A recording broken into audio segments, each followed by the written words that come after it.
போட்டியிடுறது சம்பந்தமா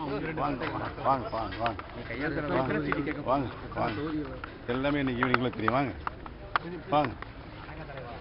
பிரச்சாரங்கள் எப்ப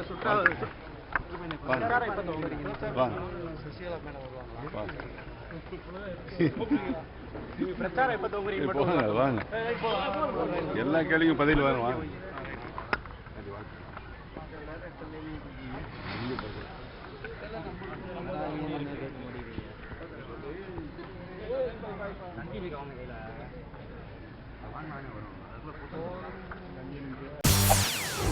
செய்திகளை உடனுக்குடன் தெரிந்து கொள்ள உடனே சப்ஸ்கிரைப் பண்ணுங்க.